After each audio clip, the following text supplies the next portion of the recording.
गांव में मोर दोस्तों, टहल रहा है मोर गांव में। अब शायद रोड भी क्रॉस करे।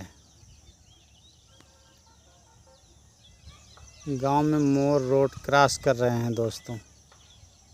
रोड पर ही चल रहा है मोर। अद्भुत नज़ारा है, सुंदर लगता है गांव में मोर दोस्तों।